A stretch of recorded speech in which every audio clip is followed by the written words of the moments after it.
Hi, and good evening, everyone. My name is Albert, and this is Vlogs About Nothing.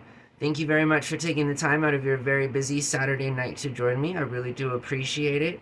Tonight, we are, in fact, talking about how the good old internet, the thing that you're using now, is just kind of like TV. Just it's really that bad. And I kind of want to get more into it, you feel me? Like, so let's start, right? And what exactly do I mean? Okay, well, it has come to my attention that even the guy that invented the Doomsday Scroll, even that guy's feeling even worse about himself. It might actually go so far left that it'll come full circle, and this guy will be rejuvenated by the just idea that even with all intents and purposes going towards mass consumerism and all of these different technological Ponzi schemes that are currently amidst, all these different things, you feel me? And honestly, most of us can't afford to stock our fridge. So I kind of feel like for those reasons and just even more, and I say more because it's worse, right? So let's talk about that. Let's talk about how the internet has turned into a stupid, dumber version of the television. And in case you didn't know, in case you're a Z or an Alpha, and you didn't grow up with the TV, not in the way that millennials and Xers did, not like the old folks or the poor alphas and poor Gen Z. I mean, again, so actually it might be more relatable than I think, just because, again, it's a problem. I've never seen it be such a problem. And in fact, it got me thinking about how the people felt about, when TV first came out, right? Like those of people that were privileged enough to like purchase a TV, but not just those people specifically. Obviously, they do well in society, they do in whatever, participate in systemic racism on a crazy surface level, and even have it enforced through law and so forth. And so, while all these things go on, let's put ourselves in the shoes of the opposite of that, right? So, you hear about televisions and you hear about the future of televisions and how a television might just be the democratization of all free speech. The democratization of printed media, is in fact the moving pictures, buddy. And in case you didn't know what moving pictures are, that is in fact a video, right? Or like a visual, like a picture that moves and stuff, kind of like the one you're watching now. Anyways, imagine how many like intellectuals and working class people were, kind of like, okay, hey, the TV's coming out, maybe society will benefit from this, right? Moreover, maybe we can spread information in a good way, let people know about the world, keep them informed, all of the very things that we still continue to oppress, not just in modern times, but, have historically. And it's kind of scary to think that it might always be like that, but, it's just interesting that technological advances that are sold as some type of savior, some type of solution, always inevitably become the problem. And that's not to say that this time that's happening.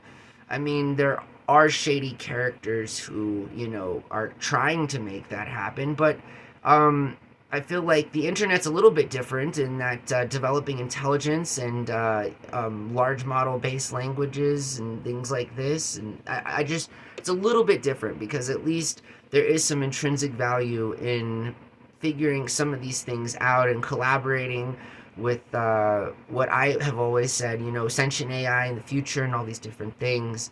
So there are some positive things to that, just like there were some positive things to television. The news is nice to see. It was a nice time in the 50s, I think, when the news was pretty moderate. You had dudes like Walter Cronkite sort of not entertaining the nation more than kind of informing the nation as to what was going on.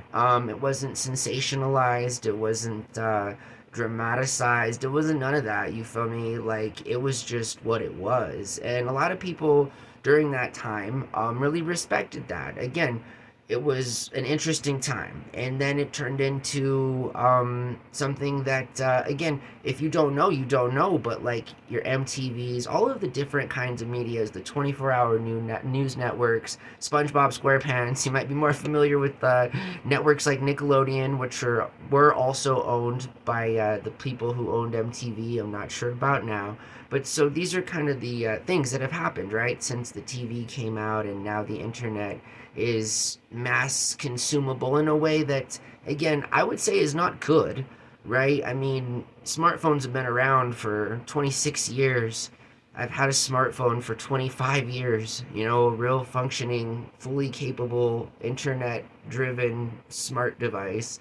And that was back in the time when you kind of had options, right? And you didn't really need that. It was a luxury. And now you kind of need these things if you want to have a job, or if you want to try and get access to any type of like services, and not have to, spend an entire afternoon or half of your week going in and out of different brick and mortars, IRL, to do different kinds of, again, errands and things like that, right? So I feel like the internet has done a lot of good stuff, but it's pretty boring. It's stagnant. It's stagnated. Has anyone else noticed how goddamn boring the internet is now? And it's not just like, an opinion. It's just like it really is. It's not what it was. And it's not that we're getting older. It's just that with the continued restrictions that are placed upon something that is supposedly, like again, a tool for democracy, right? That's kind of what the people in the 90s were selling this service as. That kind of same mentality continued, just up until about 15 years ago, I'd say, when you really saw an influx of just really a lot of people out there wanting to just make money. You feel me? Not improve technology, not make our lives easier, just kind of make money. And that's not one and the same, because you don't necessarily need to have those things in mind, right? To understand the objective is to make money. Since then, we've legally, manifested by legal definition such characters as the corporation, which are entitled to the exact same rights as you are, my friend. No, that's not true. That's just so not true. They have more rights than you do, my friend, and they are also legally defined as a person, right? And so, they are a privileged person, I guess. I guess that should be made clear, right? They're not just any person; they are a privileged person. So, the internet sucks, and it's interesting because, I make videos here on YouTube for what it's worth. Not very much at all, but all I'm saying is that, again, like, I can't be the only one. Like, and then media in, different platforms and their streaming, they keep messing with shows, and you can't ever find the show that you want, and quite often you have to have many different streaming platforms subscribed to just access like a handful of shows that are scattered across those various platforms. The internet is no bueno ahora.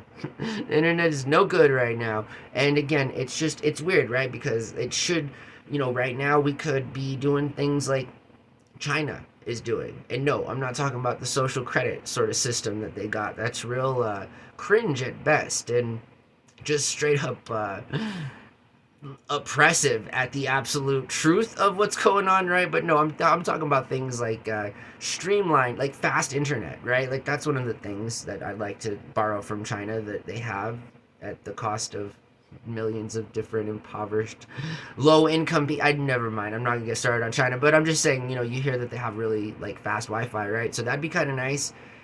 Fast Wi-Fi, reliable Wi-Fi for everyone at all times, no matter where you're at. That'd be kind of cool. Other technological things that we have not yet done, but we could do, that just don't take anything more than just kind of like some random super rich white dudes, like, what do they call it, when you ask somebody for their permission? Oh, they give you permission, right? So you're like, hey, you mind if we can make it so that if there's nationalized healthcare, we can, have our devices work in our best interests for some type of digital card to carry, that might be a good idea. I mean, like, there's all types of different things that can be digitized, and I think about this a lot through the government and for the government, which means like for you, the government is made up of people, and you are the people, right? So I think about that a lot. There could be all different kinds of different cool, good benefits here in the state of New Mexico. Medicinal marijuana holders, right? Medical card holders, they have a digital copy of their card right now. It's not as streamlined as you'd like it to be, right? You'd think that they just send you like a PDF or something. I don't currently have one, you feel me? But people, in my life, I know a few people that do, and so whatever. And it's just sort of like, it doesn't seem like a seamless process in and of itself. It seems like it could be better. And in fact, in Arizona, when I had my medical card just a few years ago, that was kind of the cool thing about when I had got my card, is that they had like a robust system in place where you didn't need to even be connected to Wi-Fi, and you could just pull up your card. That was just in the event that like you couldn't afford Wi-Fi, just for whatever reason, like it didn't give any additional responsibility to the cardholder. You just kind of walked into the dispo, and if you did have internet, if your phone was off or not, you could still produce, like the copy of your card. And so yeah, the internet, right, I'm not the only one. Like the feeds suck. The algorithm is awful. I get no good recommendations. Everything is so weird. It's just not the same. And I need to know if I'm just feeling this type of way because I spend way too much time of my life on the internet, or if it's just because that's actually what's happening.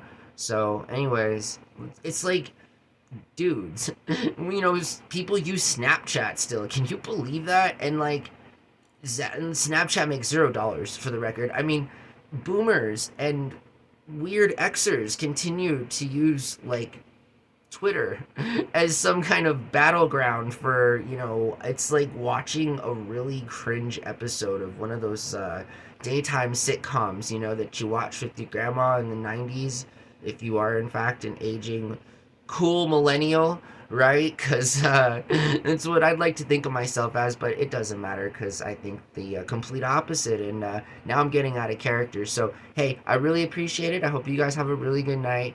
I really meant all of what I said as it concerns. It may have been a character, but like the internet's no good right now. I don't know what's going on. I mean, I actually do. I think we all kind of do, right? It's just kind of like the wool being pulled over our eyes slowly as we're told the complete opposite. It's like somebody punching you in the face as they're telling you that's not what's happening. It's just sort of like, I don't understand. It's because, it's just a weird thing to understand.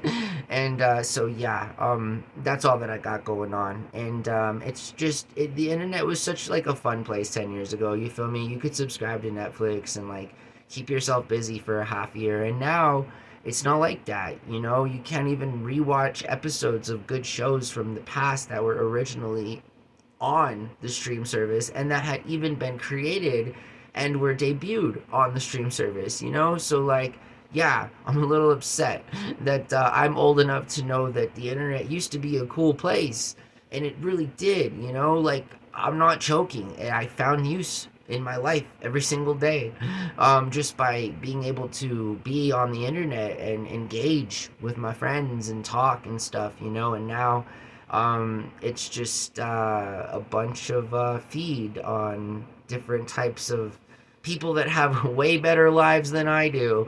So, again, I don't know, is AI like trying to make us like feel some type of way? Because at this point I'm just feeling like putting the phone away and out and off and on a shelf and not even picking it up for like 2 years. Because what's the point? You trying to gaslight your boy here forever?